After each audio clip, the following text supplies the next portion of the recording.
Olá, pessoal. Dando continuidade às nossas aulas aí de neurologia, o tema a ser abordado hoje são as crises convulsivas ou epilepsias ou crises epiléticas, tá? Bom, a gente vai discorrer aí sobre todos esses aspectos aí clínicos, fisiopatológicos e tratamento do que é uma crise convulsiva e da epilepsia, tá? Inicialmente, vamos com alguns conceitos iniciais do que é de alguns termos específicos que acabam muitas vezes nos confundindo aí sobre o que é epilepsia, o que é crise convulsiva, o que é convulsão, né? Mas na verdade convulsão e crise epilética é mais ou menos a mesma coisa. Epilepsia, gente, ou síndromes epiléticas, aí sim que são um conjunto aí de crises convulsivas que têm características específicas, né? Do latim vem a palavra sacere, ou ser invadido, ser possuído. Do grego epi, de cima, e lepsen, abater, então, ser tomado ou alguma coisa que vem de cima, já tendo a ideia aí um pouco mais moderna de afecções do sistema nervoso central, mas o aspecto latino da palavra, sacere, que era ser invadido, ser possuído por um demônio, ser possuído por um ser, isso era como encarado aí na Idade Média as crises convulsivas, né, que o paciente começava com movimentos todos clônicos ou movimentos estereotipados, e aí se achava que esse paciente estava sendo possuído aí por algum demônio, e muitas vezes os exorcismos era utilizado para se tratar essas crises convulsivas, né? Já aí com a etimologia da palavra convulsão, que vem do convelare, que é rasgar, despedaçar, o conjunto, né, mais velare, arrancar, puxar com violência, já o termo convulsão já é um aspecto etimológico mais moderno aí, até dos movimentos tônicos ou os movimentos exacerbados aí de uma crise convulsiva, tá? Então vamos lá. Crise epilética, o que é epilepsia? Uma infecção na qual uma pessoa apresenta crises epiléticas, tá? Crises epiléticas recorrentes desencadeadas por um processo subjacente crônico. Isso que a gente fala numa crise epilética, uma epilepsia, tá? Ou, na verdade, o termo melhor assim seria aí um conjunto de crises epiléticas levando aí a uma doença epilética, tá? Diferente aí de uma crise epilética que, na verdade, ou uma convulsão, que é a mesma coisa, uma crise epilética ou uma convulsão, é a ocorrência transitória de sinais ou sintomas provocados por uma descarga neuronal anormal e excessiva. Já prestem atenção, que a gente já tem alguns conceitos aqui fisiopatológicos. Então, é uma descarga neuronal anormal ou excessiva, ou também chamada síncrona, tá? Que ocorre em uma determinada região do cérebro. E, consequentemente, isso leva a uma disfunção, que é dita a disfunção temporária e reversível do sistema nervoso central. Então, aqui a gente já consegue ver algumas características clínicas importantes aí das epilepsias, tá? Então, são, na verdade, assim, são alterações sincrônicas do cérebro. O cérebro, ele começa quando começa um foco epileptogênico, a gente começa a ter essas alterações, eu tenho disparos consecutivos. Na verdade, o cérebro da gente, ele vive numa assincronia, tá? As ondas elétricas, elas são todas dissincrônicas. Quando a gente tem um foco leptogênico, aí ocorre uma descarga neuronal ou axonal, né? Excessiva e que vai ter um mesmo impulso neuronal, vai ocorrer isso ao mesmo tempo, da mesma forma. Né? Então, todos nós funcionamos de uma forma, na verdade, disincrônica. Quando se tem um sincronismo, que a gente começa a ter a patologia. E isso ocorre de forma temporária e reversível, e não é permanente, são essas lesões, elas são, na maioria das vezes, reversíveis. Então, epilepsia é um sinônimo de crises epiléticas recorrentes encadeadas num processo subjacente crônico, tá? Porém, um paciente com uma única crise ou com crises epiléticas recorrentes, secundárias circunstâncias corrigíveis, evitáveis, não necessariamente tem uma epilepsia, tá? Epilepsia, como a gente costuma falar, é um fenômeno clínico mais do que uma entidade patológica única, pois existem muitas formas e causas de epilepsia, tá? Então, na verdade, são crises epiléticas. Então, a gente tem que deixar algumas coisas mais específicas. Crises epiléticas talvez sejam aí esses fenômenos clínicos, tá? Mas convulsão é um episódio único, isolado, que talvez não tenha uma correlação. Na verdade, fica um pouco confuso esses dois termos, epilepsia e crise convulsiva, ou crise epilética e crise convulsiva, mas epilepsia se fala muito mais num aspecto sindrômico de uma doença, tá? Do que realmente um fenômeno isolado. Como é que é a epidemiologia dessa doença, tá? 5 a 10% da população, né, apresentarão pelo menos uma crise epilética, tá? Sendo que as maiores incidências são verificadas em em 3 picos, na verdade, tá? Na infância, na idade adulta e na idade avançada. São os três pontos onde a gente acha aí os picos de incidência das crises epiléticas ou das.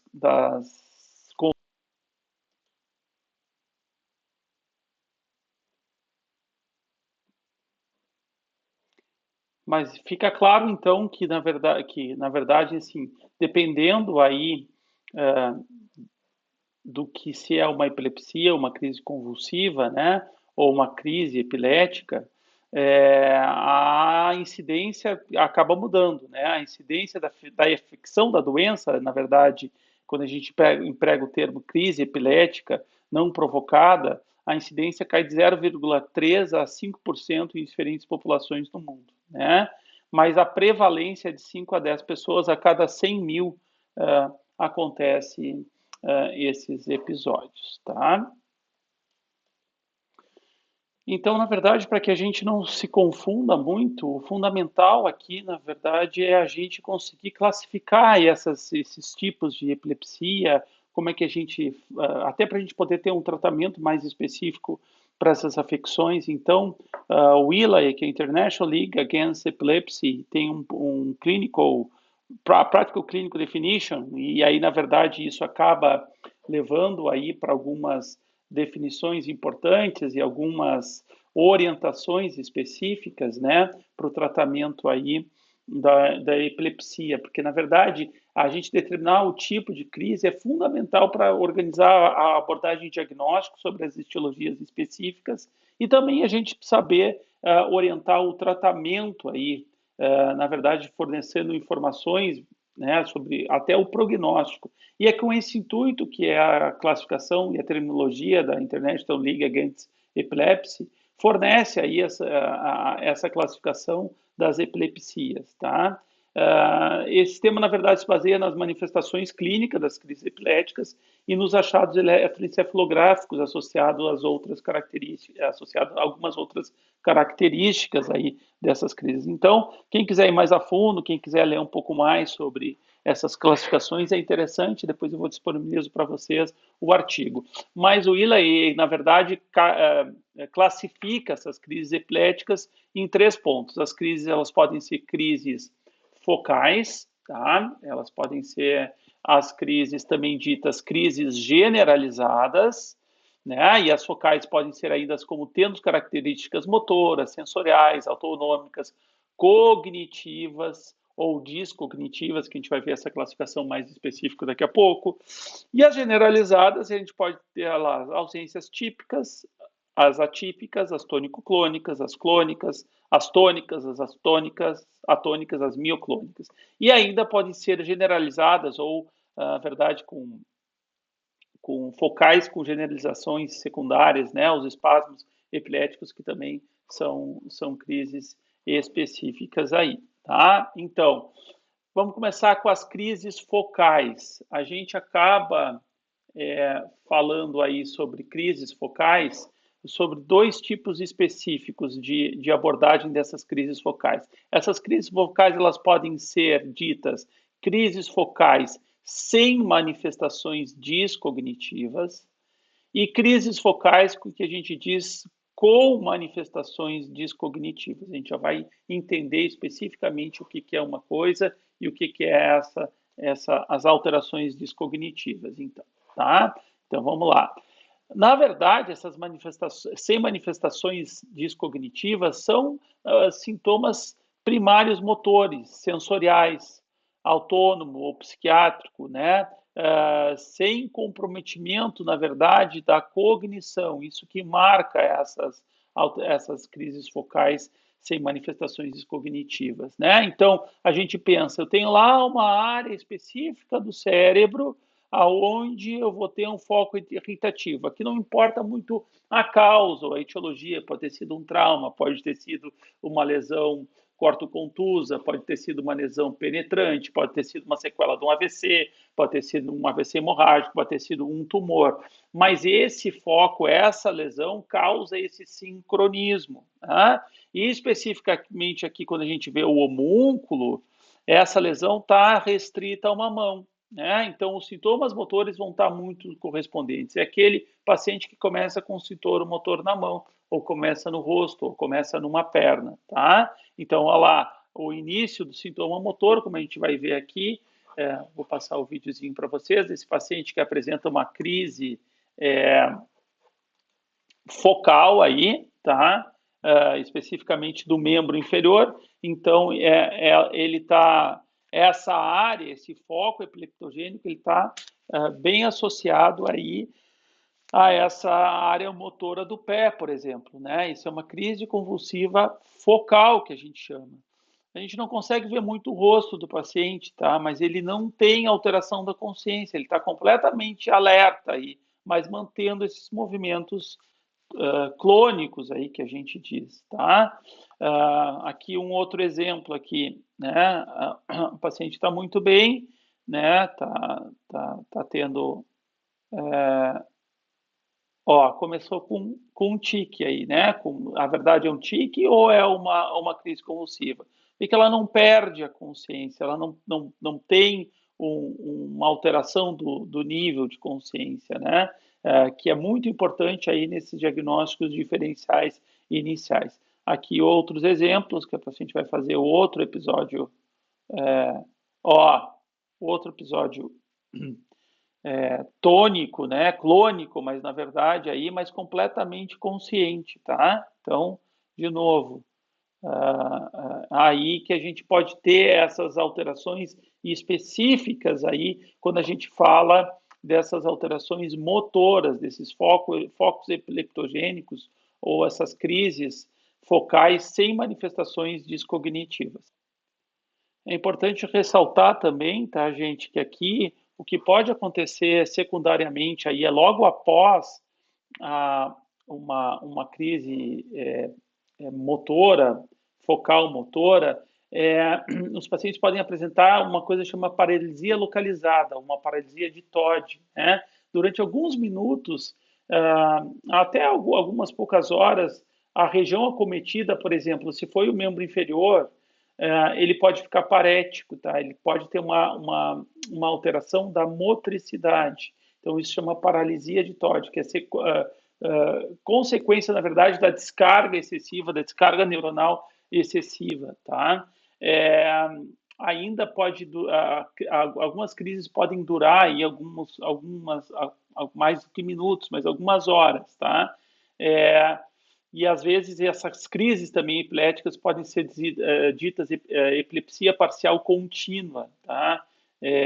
Quando muitas vezes ela pode ser refratária, então uma descarga crônica que dura, às vezes pode durar algumas horas até, e o paciente tardiamente pode apresentar o que a gente está falando aqui, que é a paralisia de Todd, tá? Então, a gente viu aspectos motores aí das crises focais sem manifestações descognitivas, mas também essas manifestações podem se manifestar com uma alteração sensorial, né? Uma sensibilidade somática, por exemplo, uma parestesia, ou na visão, ter luzes piscando, ou alucinações constituídas, no equilíbrio, a sensação de queda ou vertigem, na função autonômica, pode ter um rubor, uma sudorese, né?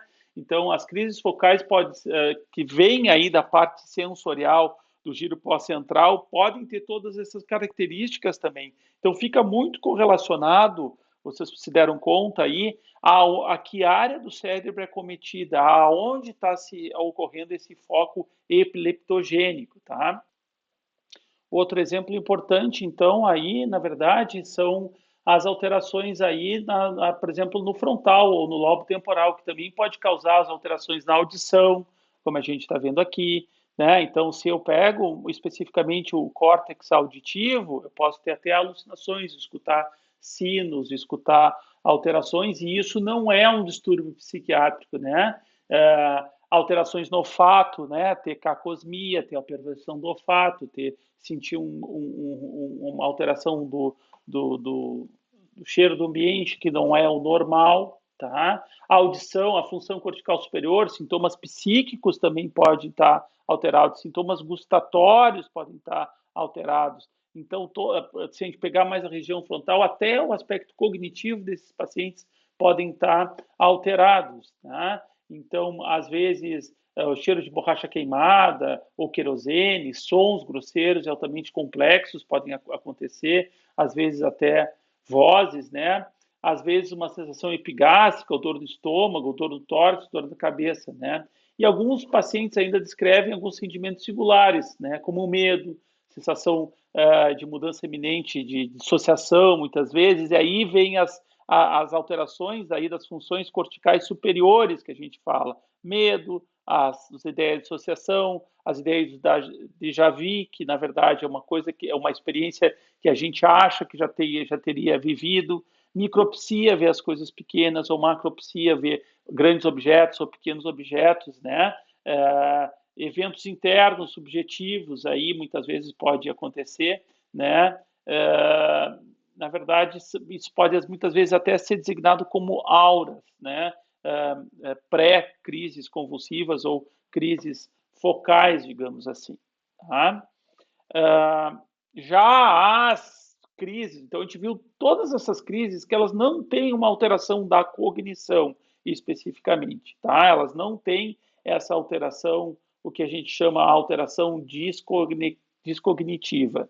Agora a gente vai ver manifestações descognitivas das crises focais. A grande característica, talvez, das crises focais é que a gente não tem perda de consciência, o paciente não tem perda postural, ele não tem movimentos, ele pode ter movimentos tônico-clônicos, mas ele não tem alteração, por exemplo, de esfíncter, ele não tem alteração postural, principalmente, esse é o grande diagnóstico diferencial, talvez seja das crises focais, tá? Então, com manifestações descognitivas, tá? A gente vai ter o comprometimento transitório da capacidade de manter o contato normal com o ambiente. Parece que o paciente fica fora do ar, tá? Fica incapaz de responder adequadamente a comandos visuais ou verbais. Então, às vezes, fica completamente fora do ar, fica fora do ar. E um pós-ictal geralmente tem uma confusão mental, o paciente não consegue lembrar muito o que aconteceu.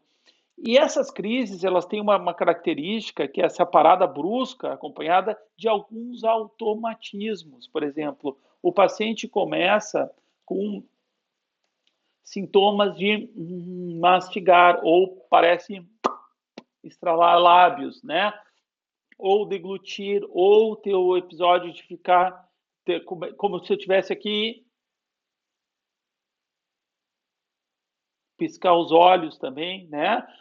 Expressar emoções, né? E são alguns aspectos mais complexos aí dessas crises. Ato de correr, tem algumas coisas muito mais complexas dessas como manifestações cognitivas, de autoagressão ou de masturbação também. São alguns episódios que podem acontecer com essas manifestações descognitivas, tá? Então, são essas grandes características aí desse tipo de.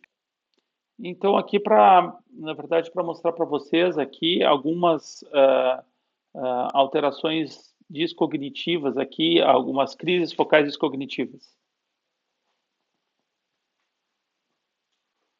Olha só como ele está discursando e de repente ele para, né? Para, tem movimentos estereotipados, tá? Ó, o paciente para de se comunicar e parece ter um olhar perdido. Começa com movimentos labiais, tá? E muitas vezes aí ele não consegue, a pessoa fica parada, fica um aspecto assim de olhando para o nada, né? É uma outra grande característica, tá? Desse tipo de crise. Não sabe muito onde está, né? Às vezes pode ficar mexendo na roupa, pode ter um comportamento alterado, parece que está intoxicado ou está drogado, né? Olhem ali, né? Como o paciente se comporta de uma forma bizarra, tá? Então, são com manifestações descognitivas. Aqui eu acho que vai ter um outro exemplo aqui de um outro paciente apresentando, tá? Alterações descognitivas aí. Não, acho que já foi aqui, então, gente. Então, só para a gente poder ilustrar aí de como esses pacientes que apresentam essas alterações, tá? Uma coisa importante da gente lembrar também é que uma crise focal, ela começa numa determinada área. Aqui a gente está vendo ali mais no lobo frontal, no giro pré-frontal ali, tá? Esse slide que acaba mostrando isso, tá? Mas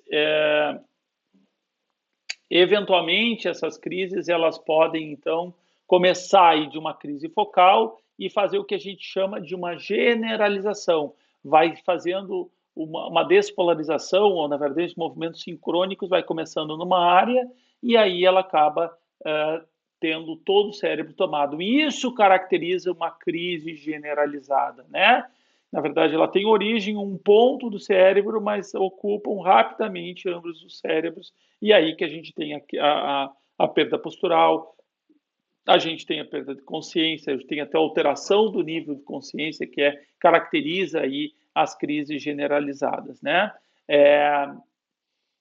Talvez um outro detalhe aí, as crises focais elas podem ter alteração do conteúdo da consciência, mas não tanto do nível de consciência, né? O paciente se mantém acordado, o paciente se mantém lúcido, muitas vezes ele pode até ter essa perda transitória aí da capacidade de se lembrar ou do amplo aspecto cognição, de lembrar do momento que ocorreu esses fatos, mas ele acaba aí se mantendo, na verdade, sem perda postural.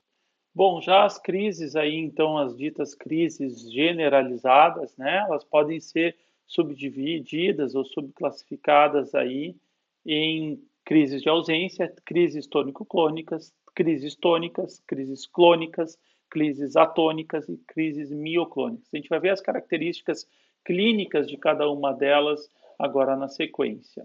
Então,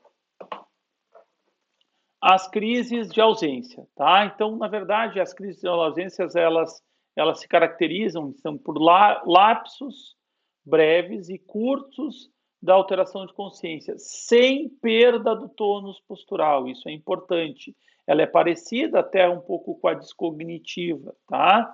Mas o paciente retoma normalmente a consciência e não tem um pós-ictal específico à ausência, tá? Sinais motores bilaterais sutis, um piscar dos olhos, movimentos mastigatórios, movimentos clínicos cíclicos, na verdade, de pequenas amplitudes e as características dessas crises de ausência. Ela tem uma idade específica que começa lá na infância, entre os 4 e 8 anos. A adolescência é outro também pico de incidência e 15 a 20% das epilepsias ocorrem, na verdade, na infância. Um aspecto, a hiperventilação pode desencadear alteração no eletroencefalo, né? E até mesmo crises convulsivas. A grande característica aí, que a gente vai ver agora como ela se manifesta, né? Como ela se manifesta clinicamente nessas crises aí, tá? Como para vocês verem como é que tá, o menino ali tá desenhando, tá escrevendo, tá estudando, e daqui a pouco ele vai ter um horário perdido, ele vai começar a piscar, ele vai ter alterações, ele tem pequenos movimentos, mas ele volta normal, né? Ele volta absolutamente normal às atividades dele, tá? Isso é um grande exemplo. Quer ver outro exemplo aí de alteração de crise convulsiva epileptogênica? Crise de ausência, ó.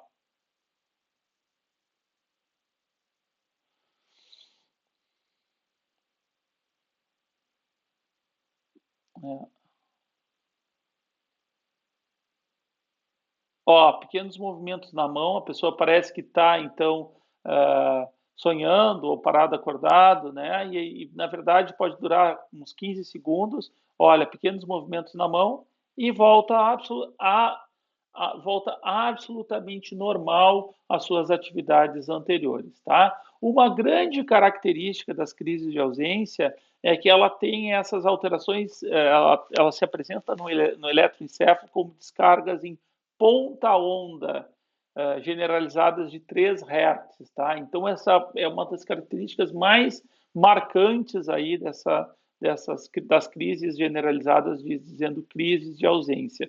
Talvez o termo generalizado, talvez não se empregue especificamente aqui a isso, mas muito mais pelo aspecto fisiopatológico, onde a gente tem uma despolarização difusa aí dos dois hemisférios cerebrais. Talvez aí porque ela seja classificada aí como uma crise. Senão ela parece muito como uma crise focal com alterações descognitivas, né? Ela se assemelha muito. O diferente aí, talvez, que uma alteração descognitiva, o paciente ele fica um pouco mais torporoso depois, assim, um pouco mais lentificado no pós-ictal. Talvez seja a grande diferença clínica entre uma e outra.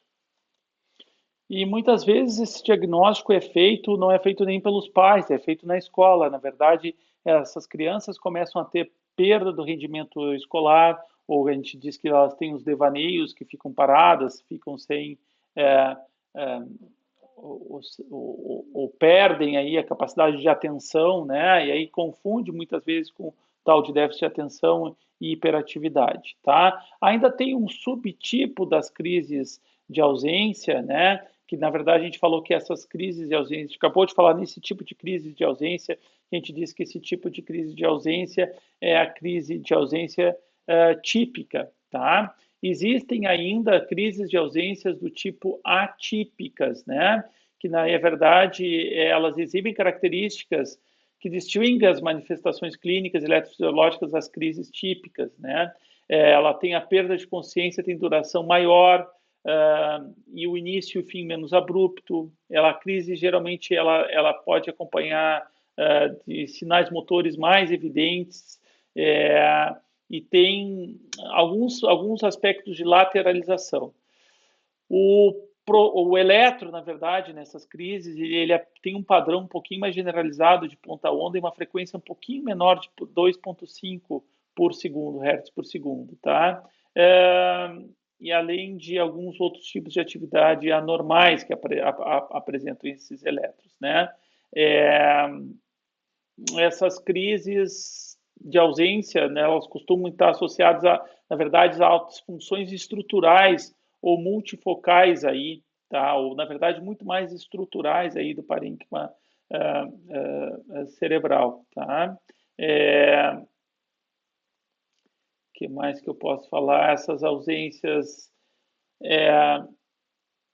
apresentam essas atípicas, geralmente são um pouquinho mais difíceis de serem tratadas, tá? Elas respondem às vezes um pouco mal aí a anticonvulsivantes que se usa, por exemplo, o divalproato, o ácido divalproico, elas respondem muito mais. Mas elas são mais atípicas e são um pouco mais incomuns esses tipos de ausência, tá? Então a gente está falando em crises generalizadas, ausências, que elas têm típicas, que foi o que a gente acabou de ver, e ela tem as crises atípicas, que na verdade são um pouquinho distintas das típicas. Na verdade, a gente começa a se dar conta aí no eletroencefalograma que em vez de ter os hertz, ele tem 2,5, mas também ondas um pouquinho mais lentas aí, né?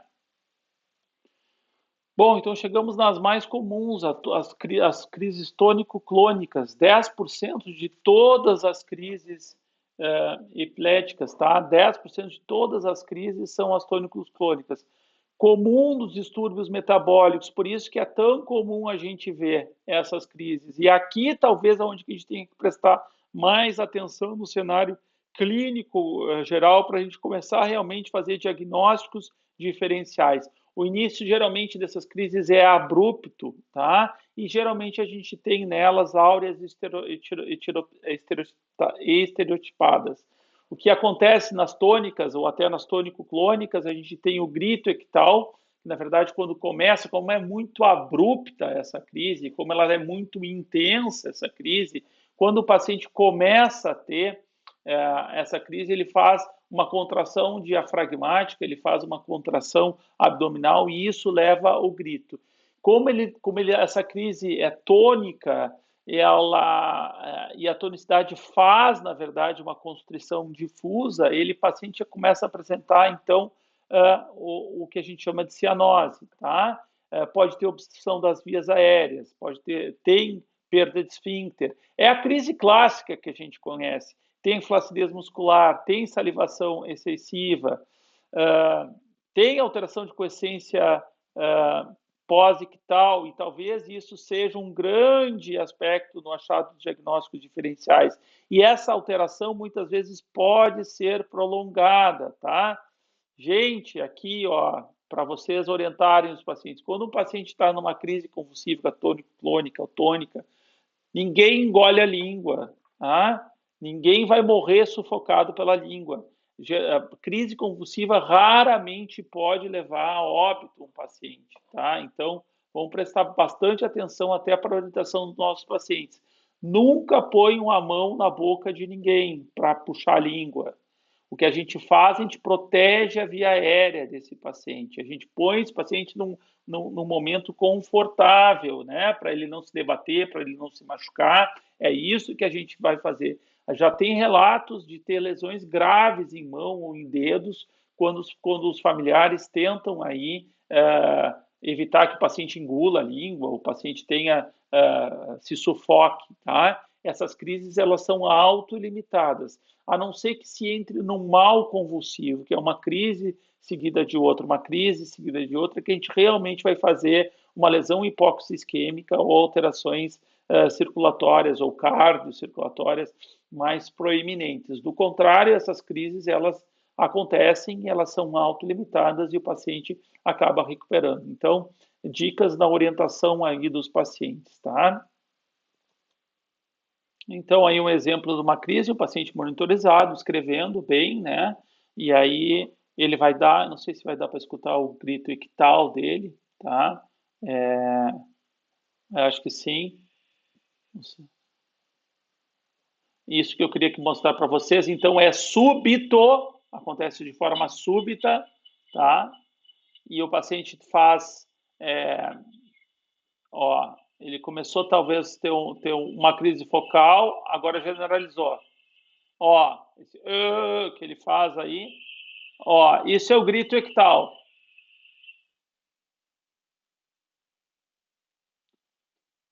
Isso é uma crise tônico-clônica generalizada, tá? Ó, como o paciente fica cianótico, tá? Só que essa crise, de novo, o que vai acontecer com ela? A gente dá suporte, a gente cuida para o paciente não se debater, pode-se dar um suporte de oxigênio, tá? Pode-se medicar aí com benzodiazepínico no momento de uma crise assim, tá? Mas ela é autolimitada, nada de botar a mão, nada de fazer nada, tá? Aqui outro tipo de crise tônico-clônica generalizada que a gente vai ver agora, tá? A menina tá bem, ó, tem a perda postural, tá? Tem uma perda postural, não deu para escutar o grito ictal, mas tem movimentos tônicos e clônicos, tá? Então, o que que se faz? Se põe de lado, né? O paciente tem salivação, ele pode ter perda de esfíncteres, aí no momento dessa crise, e isso caracteriza todas as características de uma crise tônico-clônica generalizada, tá? As tônicas e as clônicas são muito semelhantes, né? Então, na verdade, a gente vai ver ali muito mais uma tônica, que eu acho que foi o último tipo de crise, tá? É, tem outros dois tipos de crises, que chamam as crises atônicas e as mioclônicas, e especificamente as crises atônicas, na verdade, elas se caracterizam pela perda súbita do tônus muscular por 1 a 2 segundos, com uma breve alteração da consciência, mas sem confusão pós-ictal. É bem atípica essa crise, ela é bem às vezes até confunde um pouco com uma crise de ausência, mas vocês vão ver que o paciente tem uma perda postural, né? Isso que acaba diferenciando dela e das crises de ausência. Então está aqui um grande exemplo aqui do menino que tá sentado, né? Ó, vamos observar ali.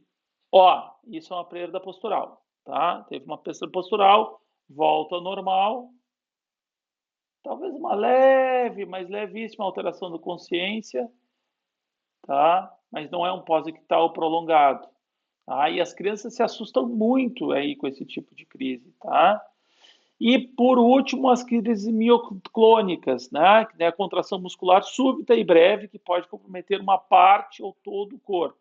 Tá? Ela pode estar associada a distúrbios metabólicos, a doenças degenerativas do sistema nervoso central e a lesão cerebral anóxica. As mioclônicas, elas podem estar associadas muitas vezes a sequelas de AVCs, tá? É um tipo de crise generalizada, mas do tipo mioclônica, tá? Que secundária à anóxia, secundária à lesão grave estrutural do parênquima cerebral. Tem umas chamadas mioclonias juvenis, que são tipos de epilepsia, são crises epiléticas generalizadas, tá? Que pelo próprio nome se descreve, ela começa na adolescência, né? Até parece que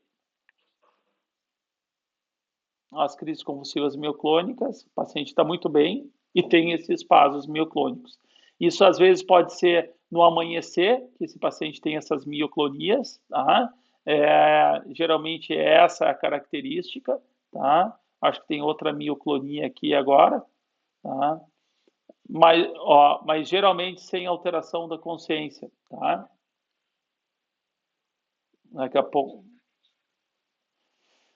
Então, essas foram as crises generalizadas, tá? Tem algumas síndromes epiléticas importantes para a gente relembrar aqui, que é a epilepsia mioclônica juvenil, que eu acabei de falar, a síndrome de Lennox e a síndrome de epilepsia do lobo temporal, tá? Que tem algumas características incomuns nessas verdades, essas epilepsias ou essas convulsões, e isso se formam essas síndromes epiléticas. Então, na verdade, aí, gente, essas síndromes epiléticas é um conjunto de crises convulsivas que acontecem e tem características, tem aspectos genéticos envolvidos, ou tem lesões do sistema nervoso central, como na verdade a esclerose mesial temporal, tá? Que tem algumas características específicas de lesão ou de fisiopatogenia. É por isso que a gente aí classifica como síndromes epiléticas, né?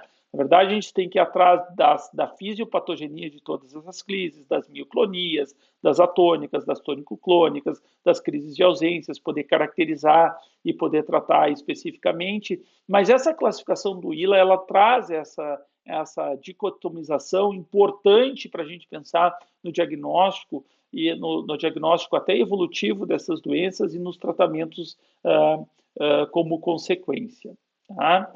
Então, então, como eu já falei para vocês ali, a epilepsia mioclônica juvenil é um distúrbio epilético generalizado, né? Que a gente não sabe muito bem a causa dele, tem uma causa desconhecida que se inicia, pelo próprio nome, ele se inicia na adolescência, e é caracterizado assim pelos abalos mioclônicos bilaterais, que podem ser únicos, repetitivos, né? São mais frequentes pela manhã, né? Como também já falei para vocês, após o paciente acordar, e podem ser provocados por a privação do sono. Então, não só esse tipo de epilepsia, de crise, mas alguns fatores encadeantes, privação do sono, estresse excessivo, alguns estimulantes como cafeínas, como medicações, Ritalina, opioides, às vezes também podem levar a crises convulsivas, tá? A consciência na epilepsia mioclônica juvenil, geralmente ela está preservada, e até 35% das crises elas podem ter ausências também associadas às crises de ausência. Não existe uma remissão dessas crises, né? Mas elas respondem muito bem à terapia anticonvulsivante, elas respondem de forma adequada a essa terapia. Então, é uma síndrome epilética chamada mioclonia juvenil, tá? A síndrome de Lennox-Gastaut, na verdade, ocorre em crianças e é definida pela tríade, tá? Múltiplos tipos de crises epiléticas, tá? Que podem ser crises tônicos clônicas generalizadas, atônicas e ausências atípicas, eletroencefalo com descargas poliponta-ondas de 3 Hz e várias outras anormalidades. E 3, uma disfunção cognitiva na maioria dos casos, mas não em todos, tá? Então, essa é a grande característica de Lennox. Mas lembrar, na verdade, Lennox, a gente lembra múltiplas crises convulsivas. Essa é a grande dica da Lennox, tá? E a síndrome da epilepsia do lobo temporal, que não é incomum, né? Que geralmente é por lesão aí estrutural, é a mais comum, na verdade, associar a crise convulsiva com manifestações descognitivas e fornece, na verdade, uma síndrome de epilepsia com características clínicas, eletrocefalográficas e anatomopatológicas bem características aí, tá? Na ressonância, o que chama grande atenção, a gente vê uma esclerose hipocampal típica, né? Então a gente vai ver lá a marquinha ou a lesão ali no hipocampo, tá? Então, na verdade, é a grande característica dessa crise, né? E geralmente, o que também outro problema dessa crise é que essas crises, elas muitas vezes são refratárias. Então, os pacientes muitas vezes usam várias medicações anticonvulsivantes e o manejo clínico dessas crises da síndrome epilética do lobo temporal é muito difícil. Então, às vezes a gente usa carbamazepina, lamotrigina, benzodiazepínicos, e o controle dessas crises foram difíceis. Há pouco tempo a gente teve um caso de um paciente que é um paciente, na verdade, usuário de substância, usuário de cocaína. Esse paciente, ele fez uma taquicardia grave e depois ele fez uma parada cardíaca e ele voltou convulsionando, e na verdade a gente acabou fazendo uma ressonância desse paciente e ele tinha realmente uma lesão hipocampal. Então ele tinha uma esclerose parahipocampal e fez uma síndrome epiléptica do lobo temporal importante. Até, acho que semana passada eu vi esse paciente no ambulatório, um caso bem interessante, até se houver interesse aí para vocês relatarem aí. Então, na verdade, a gente vai ver um pouquinho da etiologia das crises convulsivas. Por que elas acontecem? Por que a gente tem esse sincronismo? Por que a gente tem essa despolarização aí do sistema nervoso central? O que acontece para que ocorra isso, né? Então, a gente sabe que, na verdade, existe esse desequilíbrio aí entre excitação e inibição do sistema nervoso central. E isso está associado, muitas vezes, a fatores endógenos, né? Genética, tá?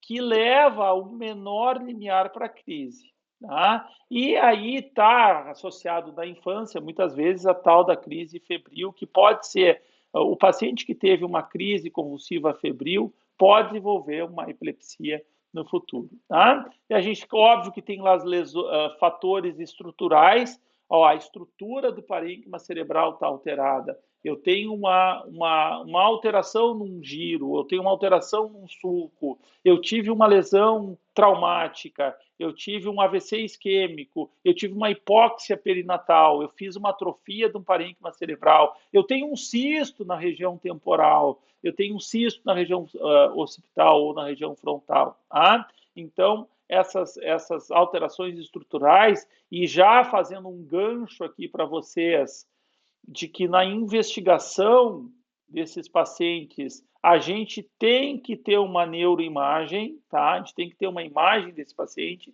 para saber se a gente não tem uma lesão estrutural, se a gente não tem um tumor, por exemplo, tá? E as crises epiléticas episódicas, por exemplo, privação do sono, estresse psicológico ou físico, na verdade tem o Merritt traz que todos nós temos o direito de uma vez na vida ter um episódio convulsivo, tá? Então, aí a importância dessas crises epiléticas episódicas, né? E os cuidados aí, não ficar virando noite para estudar, às vezes até a estimulação, por exemplo, a gente sabe que quando se lançou o cinema 3D, aconteceu muito, né, de as pessoas terem crises epiléticas aí, episódicas por estímulo visual, tá? Não é que vai desenvolver uma doença, mas talvez o estímulo seja esse, tá? O que é interessante a gente também ver agora um pouco e ver desses aspectos etiológicos, né?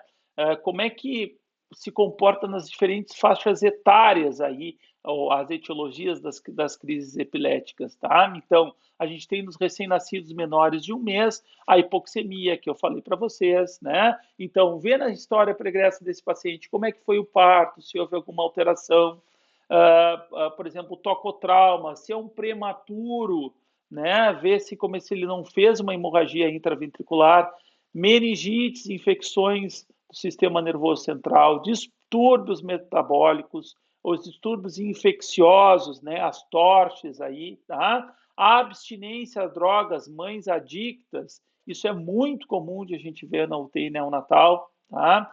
Distúrbios de desenvolvimento e distúrbios genéticos aí, né? Muitas vezes aí as crânioestenoses dos distúrbios genéticos, a genesia de corpo caloso, distúrbios de desenvolvimento, cistos cerebrais, são importantes causas aí de crises epiléticas. Então, convulsionou, é uma crise febril nos menores de um mês. Vê bem isso, né? Tem que rever esses diagnósticos, palpar a fontanela, ver perímetro cefálico, saber da história pregressa dessa criança, o que aconteceu, tá?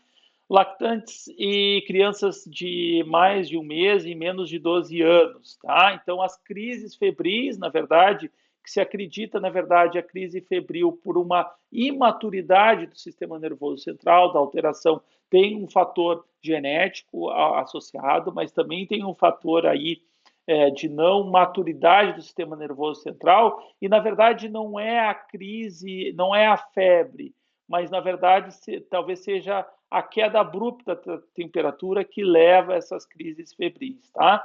Claro que lá na história clínica é muito importante a gente ter esse cenário aí e esse dado da mãe, da criança, né, para a gente saber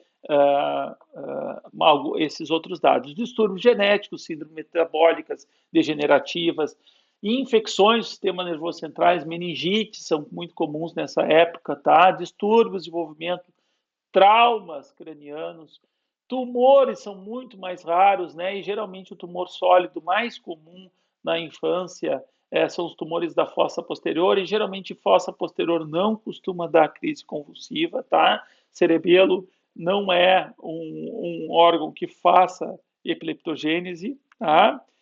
Então, essas são as características das crises aí de lactentes e crianças, tá?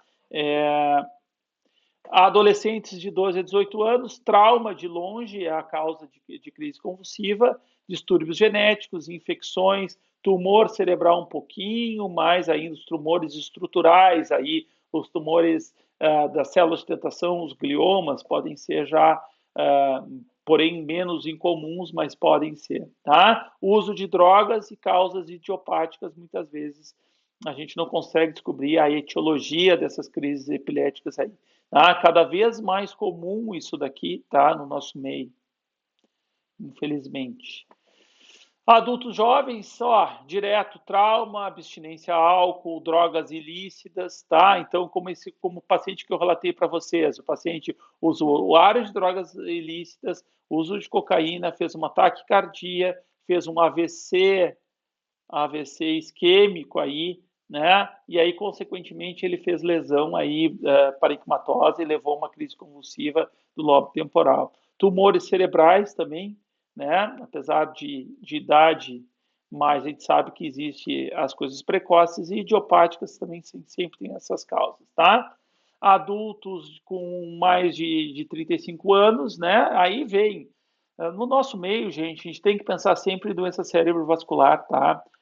Não importando o que, porque principalmente no nosso meio, porque a gente tem um péssimo cuidado da saúde básica, a gente não consegue controlar aí hipertensão, dislipidemias, diabetes, a gente não consegue que a população faça uma atividade física, a gente mal consegue distribuir medicação para as pessoas, muitas vezes as pessoas não têm muitas vezes nem o que comer, né? Então, doença cerebrovascular é um fator. Tumores cerebrais, aí mais comum aí do que a outra faixa etária, abstinência a álcool, distúrbios metabólicos, aí a gente vê um paciente que é dialítico, que tem uma uremia, uma insuficiência hepática, hipoglicemia, e aí bem mais tardio a doença de Alzheimer e doenças degenerativas, Parkinson também pode ter epilepsia, é, demência de corpos de Levy e causas idiopáticas, tá? Então, os distúrbios metabólicos, o distúrbio do equilíbrio hidroeletrolítico, hipoglicemia, insuficiência renal, insuficiência hepática, eles podem causar crise epilética em qualquer idade, tá? Semelhante aos distúrbios endócrinos, doenças hematológicas, vasculites, outras infecções sistêmicas, podem aí causar essas crises convulsivas, tá? Então, assim, sempre tem que estar atento o que está por trás de uma epilepsia, o que está por trás de uma convulsão, tá? A gente tem que sempre estar ligado nisso para a gente poder fazer esses diagnósticos diferenciais. Claro que a gente vai se basear na ideia, tá? Então, esse esquema eu acho bem legal, feito aqui na verdade, esse livro aqui que eu tirei essa parte desse esquema, desse diagrama aqui, para o anamnese e diagnóstico, aí, esse algoritmo, ele é o Harrison Neurology, que eu vou passar para vocês em breve aí, para vocês terem esse livro também, tá? Então, paciente adulto com crise epilética, fazer anamnese, fazer o exame físico, a gente tem que fazer os diagnósticos diferenciais importantes, gente, que a gente acabou de ter aula. Isso foi uma síncope, isso foi um AIT, isso foi uma enxaqueca, isso foi um quadro psicótico, né? Outras causas de funções cerebrais episódicas, a gente tem que pensar. Esse paciente, por outro lado, ele tem história de epilepsia, sim ou não, tá? Tem história de epilepsia atualmente tratado com antiepilético, a principal causa de esse paciente estar convulsionando é uma inadequada terapia antiepilética, tá? Ou efeitos colaterais, ou níveis séricos inadequados. O que a gente tem que fazer com esse paciente aqui, então? A gente tem que, então, considerar, então, pedir eletrólitos, glicose sérica, provas de função hepática, triagem toxicológica, tá? Então, a gente tem que ver se ele está aderente ao tratamento, né? Como é que ele está se comportando.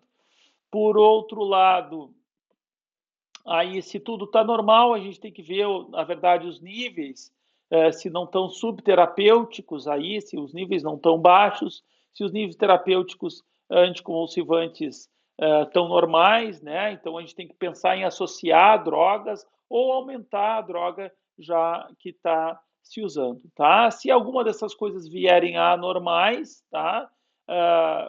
O exame neurológico alterado, a gente vai ter que tratar essas anormalidades, essas alterações metabólicas aí. Então, isso é um braço do atendimento. Se o paciente já, especificamente, se esse paciente já apresenta uma crise convulsiva. Então, isso é muito importante na hora de a gente ver. A gente tem que considerar se ele paciente está tomando a medicação, se ele está aderente ao tratamento. E, gente, tomar medicação é uma coisa difícil, né? Tomar de medicação é a mesma coisa de dizer eu estou doente 3 vezes ao dia. Por isso, quando na hora que a gente vai escolher um anticonvulsivante ou qualquer terapia, a gente também tem que individualizar isso para esse aspecto emocional do tomar remédio. Tá? Tomar remédio não é uma coisa assim, oh, vamos tomar o remédio, porque eu sou doente. Na verdade, cada vez que tomo um comprimido, eu estou dizendo assim, eu tenho uma doença, né? Então, cuidado aí. Vamos lá. Por outro lado, não tem história de epilepsia, esse paciente não tem história de epilepsia, ele não tem crise convulsiva, então a gente vai ver as mesmas coisas, vai atrás dos eletrólitos, vai atrás de glicemia, tá? Triagem metabólica positiva, sinais e sintomas sugestivos de distúrbio metabólico ou infecção, vai fazer punção lombar, vai fazer cultura, vai fazer exames endocrinológicos, vai pedir um exame de imagem, vai ver uma ressonância, ver se isso não tem, principalmente se a triagem for negativa, se o aspecto metabólico for negativo, a gente vai fazer uma ressonância, a gente vai fazer um eletroencefalo, tá? Se as características são focais da crise ou anormalidades focais do estado clínico laboratorial, a gente vai aí, se isso não ocorrer, a gente vai ver as crises epiléticas idiopáticas e considerar um tratamento aí antiepilético, tá? Se isso vier positivo, a gente vai tratar as anormalidades metabólicas e considerar eventualmente até um tratamento epilético. Mas, teoricamente, se a gente tem alterações metabólicas e consegue tratar essas alterações metabólicas, está resolvido o caso e está alterado. Por outro lado, se a gente tiver lesões estruturais, vê lesões expansivas, AVC, isquêmico, infecção do sistema nervoso central, TCE, doenças degenerativas, e tratar o distúrbio adjacente, tá? E sempre considerar a terapia anticonvulsivante aí para esses pacientes nesses casos, tá? Diagnósticos diferenciais. Então, como a gente já vem comentando, né, os diagnósticos diferenciais aí, né, das crises epiléticas, em relação às síncopes. Então, na verdade, gente, no cenário clínico ali, quando a gente está vendo o paciente e observando essas características iniciais, muitas vezes é difícil de a gente fazer esse diagnóstico diferencial aí entre uma síncope e uma crise convulsiva, tá? Então, na verdade, essa tabela tenta nos ajudar um pouco a fazer. Então, das características, fatores desencadeantes imediatos. Nas epilepsias, geralmente nenhum, tá? Se talvez a gente procurar alguma coisa mais específica. Mas na síncope, principalmente na, na, na neurogênica ou na situacional, o estresse emocional, tá? Manobra de Valsalva, hipotensão ortostática e etiologias cardíacas. Então, a gente tem todas as etiologias aqui das síncopes cardiogênicas, da síncope ortostática, da síncope neuralmente mediada, tá? Então, esses diagnósticos diferenciais. Sintomas pré-monitórios, às vezes áurea ou às vezes nenhum. Na verdade, cansaço, estresse na síncope, visão em túnel, eu acho que eu não vou me sentir bem. Ou situações, tirar sangue, ou ficar muito tempo em pé, né? Tá? Postura no início é variável. Geralmente o paciente está em pé aqui na síncope. Transição para inconsciência muitas vezes imediata. E na verdade aqui é tudo muito rápido, é segundos. Tanto a duração da inconsciência, isso aqui dura minutos às vezes, a crise epilética. E aqui é segundos, o paciente recobre muito rápido. E uma outra grande característica aqui é que a gente tem perda postural, tá? A duração dos movimentos tônicos de 30 a 60 segundos jamais passa, além de ser raro movimentos tônicos e clônicos aqui, ser muito raros aqui nas síncopes, tá? Isso é muito raro de acontecer. Quando existe, são muitíssimos rápidos. Geralmente a gente tem uma palidez, porque qual é a fisiopatogenia aqui das síncopes? É diminuição do fluxo sanguíneo cerebral, tá? Ah, geralmente a gente tem cianose aqui, a gente tem salivação excessiva, tá? Desorientação e sonolência, muitos minutos e horas, menos de 5 minutos, ou quase não existe essa alteração de consciência, tá? Mialgias após o evento, bem frequentes pelos movimentos, às vezes, das crises tônico-clônicas. E ali são eventuais, às vezes, por causa de uma queda. Mordedura da língua, às vezes, raro acontece aí nas síncopes. Incontinência, às vezes, também pode acontecer nas síncopes. Ah, perdeu ou não perdeu o esfíncter? É um parâmetro para dizer que isso é uma síncope ou é uma crise convulsiva? Nem sempre, tá? Cefaleia, às vezes, e raramente a gente tem cefaleia aí nas síncopes, tá? Então, a gente aí nos diagnósticos diferenciais aí com epilepsias, as síncopes, a vasovagal, as arritmias cardíacas, as de causas aí cardiogênicas, aí a gente tem as hipotensões ortostáticas, os transtornos psicológicos, as crises psicogênicas, a hiperventilação, o ataque do pânico, tá? Alterações aí metabólicas, perturbações, desmaios alcoólicos. Então, ó, na emergência, quando a gente pega um paciente com crise convulsiva, a gente tem que sempre prestar atenção nisso daqui, tá?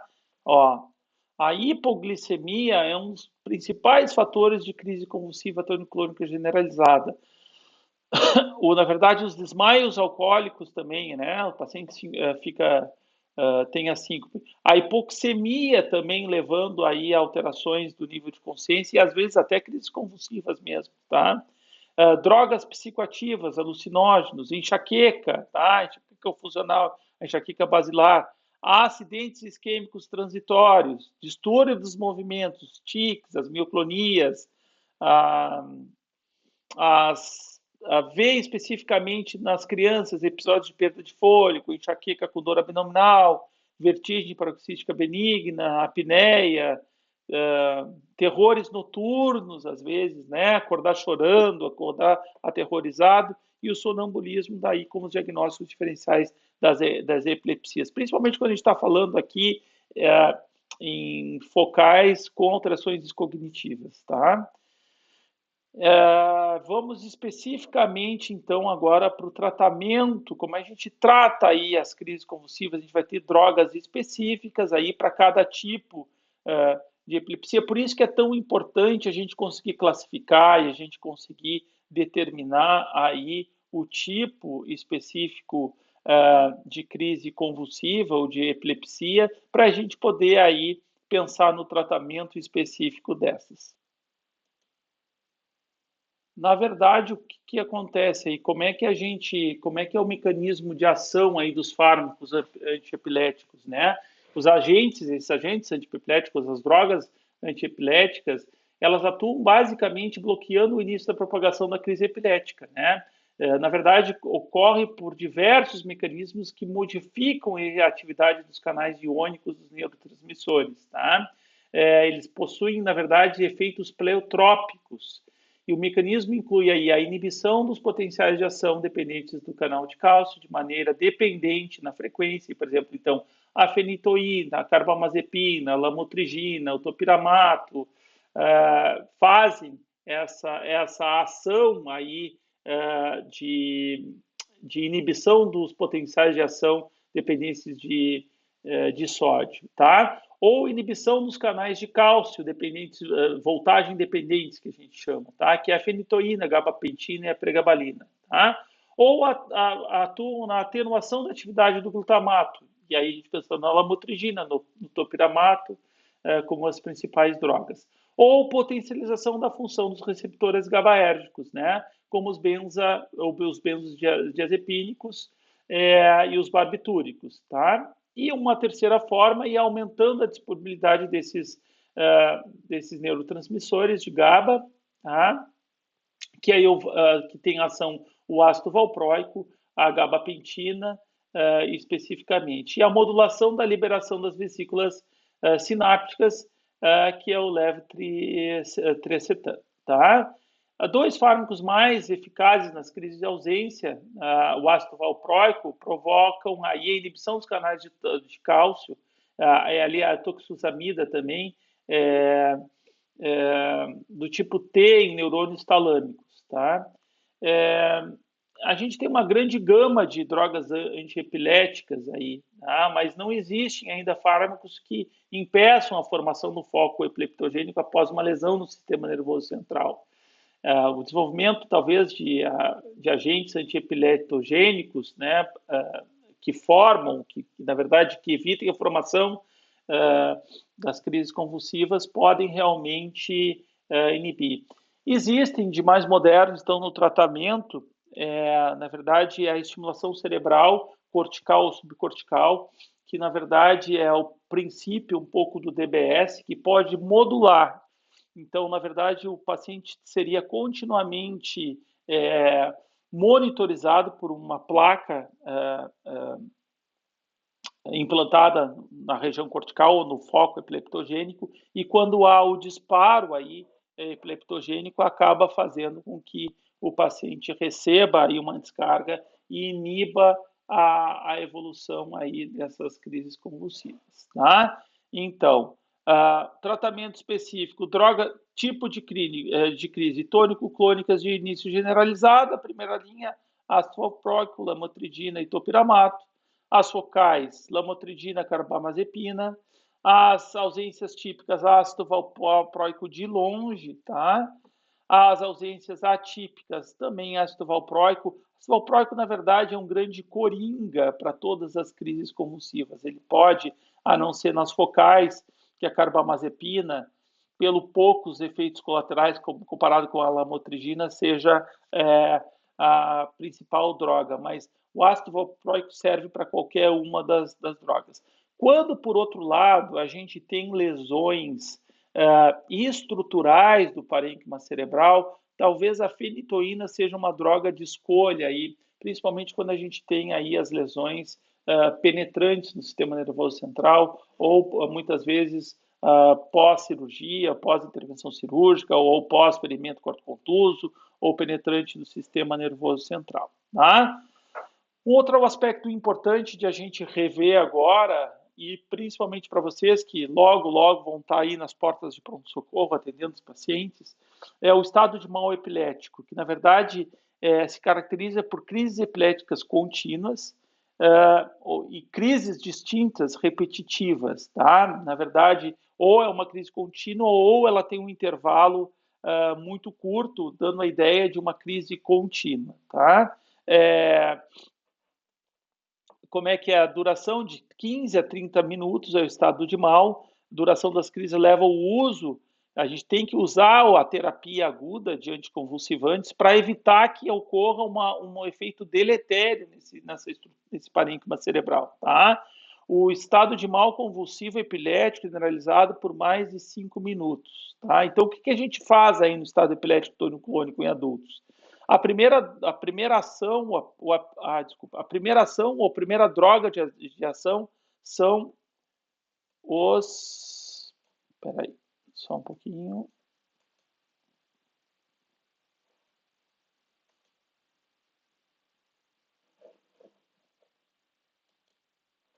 Então, a droga de escolha aí no início da crise é o lorazepam, tá? Um benzodiazepínico, tá? 0,1 a 0,15 miligramas quilo EV durante 1 a 2 minutos. Repetir uma vez se não houver resposta após 5 minutos. O tratamento farmacológico de emergência, né, pode ser adicionado se necessário se as crises cessarem e a causa do mal epilético for rapidamente corrigida, por exemplo, uma hipoglicemia, tá? Se a gente conseguir, se o paciente entrar em mal epilético e ele for, a gente pode até começar a pensar fazendo o benzodiazepínico, mas se a gente corrigir aí a causa disso, a gente não precisa dar sequência. Se não houver resposta, a fenitoína, 20 miligramas quilo, tá? Em bolos intravenosos, 150 miligramas minuto, ou fenitoína, 20 miligramas quilo a 50 miligramas minuto. A gente pode considerar o ácido valproico, 25 miligramas, quando disponível endovenoso, tá? A fenitoína aqui, se as crises persistirem, a gente pode aumentar a dose para 7 a 10 a 50 miligramas por minuto, tá? mesmo assim as crises persistirem, a gente considera ácido valproico, mas geralmente ácido valproico endovenoso a gente não tem disponível. E se a gente está começando, se a gente, na verdade, fez a idantalização, fez o repique da fenitoína e o paciente não tem resposta, a gente tem que, esse paciente tem que levado de forma imediata para uma terapia intensiva e começar a fazer, então, o que a gente chama de de fazer o fenobarbital, né, os barbitúricos, pensar em fenobarbital 20 miligramas quilograma EV a 60 miligramas minuto, tá? Se persistirem ainda as crises, a gente pode pensar em fenobarbital ainda 10 miligramas quilo a 60 miligramas minuto, tá? E internar esse paciente na UTI se persistir as crises convulsivas, tá? E aí sim, se persistir tudo, tubo, ventilação mecânica, anestesia, principalmente com propofol e midazolam, ou então a gente pensar num coma barbitúrico, tá? Com tiopental ou tinembutal. Então essa medida é extrema. Geralmente nesses pacientes aqui finais que a gente tem que evoluir com isso, esses pacientes têm que ter uma monitorização contínua, tá? Porque mesmo às vezes sedado, a gente pode ter um foco epileptogênico e aí diminuir o metabolismo, aprofundar a sedação e até se viu de um parâmetro aí para um coma barbitúrico. Bom, pessoal, isso foi uma introdução, na verdade, às epilepsias. A gente tem um apanhado geral aí das crises, como se trata, ou como é mais ou menos a fisiopatogenia, mas eu queria apresentar muito mais para vocês o cenário clínico, muito mais do que os aspectos fisiopatológicos aí das epilepsias, tá? Eu fico à disposição de vocês para dúvidas e perguntas aí que tenham a respeito do tema e a gente se encontra em breve em mais uma aula, tá bom? Até mais.